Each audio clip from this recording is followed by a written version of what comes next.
प्रिय विद्यार्थियों, आप सभी का आज के लेक्चर में स्वागत है। आज का हमारा विषय है आयताकार विभव प्राचीर विभव क्षेत्र में कण की गति। That means motion of A particle in A rectangular potential barrier. इसका विभव क्षेत्र चित्र में प्रदर्शित है। मान लीजिए कि इस विभव क्षेत्र में एक m द्रव्यमान और e ऊर्जा का कण गति कर रहा है। इस विभव क्षेत्र को हम 3 विभागों में बांट सकते हैं। क्षेत्र 1 जो कि x = 0 से पहले का क्षेत्र है, जहाँ पर विभव का मान 0 है। क्षेत्र 2 जो x = 0 से लेकर x = a तक है, जहाँ विभव का मान v0 है। और तीसरा क्षेत्र जो x के a से बाद में आता है, जहाँ पुनः विभव का मान 0 है।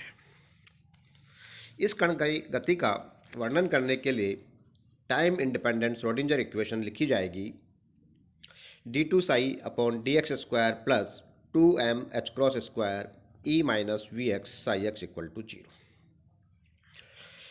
फर्स्ट और थर्ड क्षेत्र के लिए चूंकि v का मान 0 है, इसलिए समीकरण को हम लिख सकते हैं d2 psi first/dx² plus k² psi first बराबर 0 और d2 psi third/dx² plus k² psi third = 0, जहाँ k का मतलब है k बराबर है √2me/h×², जो कि एक रियल पॉजिटिव संख्या है।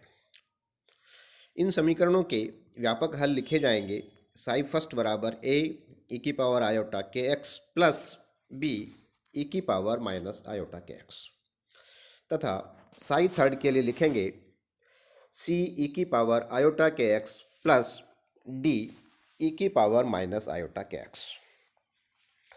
यहाँ पर a, b और c, d आर्बिट्री कॉन्स्टेंट्स हैं, जिनके मान बाउंड्री कंडीशन और कंटिन्यूटी कंडीशंस अप्लाई करके ज्ञात कर सकते हैं। थर्ड क्षेत्र में जो वेव फंक्शन लिखा गया है साई थर्ड, इसके लिए अगर हम देखेंगे तो यहाँ जो टर्म है आपकी d e⁻−iota_kx, जो -x दिशा में गतिशील तरंग को बताती है, अर्थात थर्ड क्षेत्र में परावर्तित तरंग, जो कि हम जानते हैं संभव नहीं है। इसलिए यह पद हमारे हल में नहीं होना चाहिए और इसके लिए होना चाहिए d बराबर 0।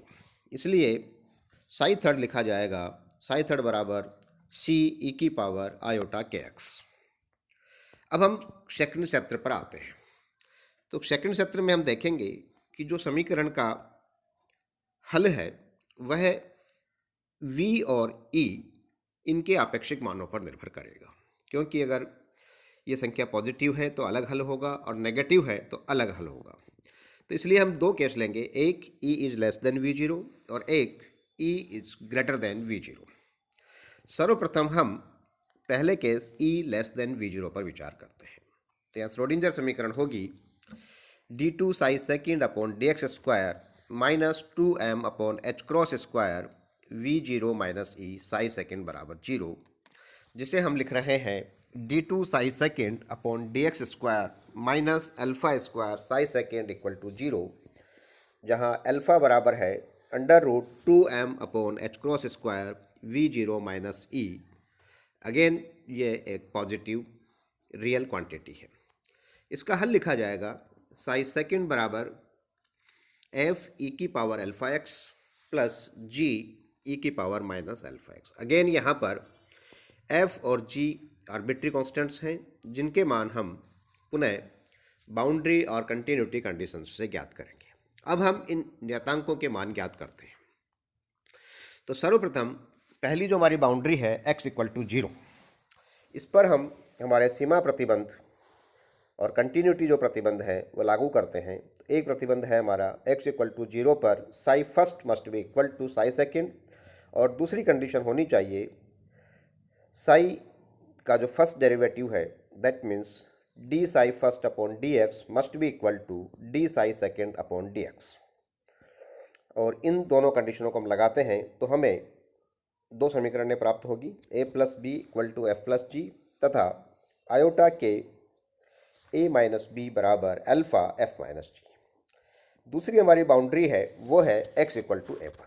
यहाँ पर अगेन कंटिन्यूटी इक्वेशन कहती है कंटिन्यूटी कंडीशंस से साइज सेकंड और साइज थर्ड बराबर होने चाहिए तथा इनके फर्स्ट डेरिवेटिव भी बराबर होने चाहिए।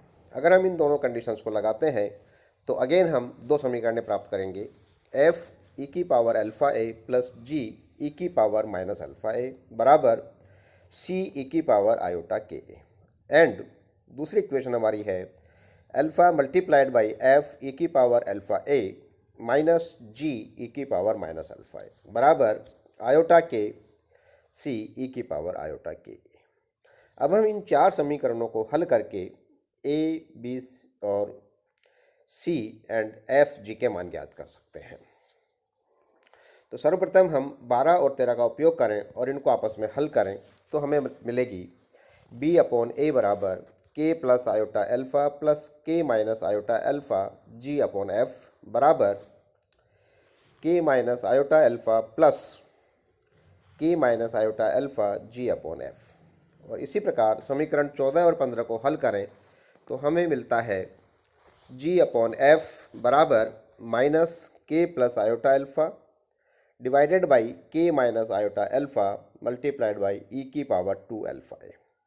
अगर हम इस मान को g अपॉन एफ का जो मान हमने निकाला है इसको 16 में रखें और हल करें तो हमारा उत्तर आएगा b अपॉन ए बराबर K square plus alpha square sine hyperbolic alpha A divided by K square minus alpha square sine hyperbolic alpha A plus 2 iota K alpha cos hyperbolic alpha A.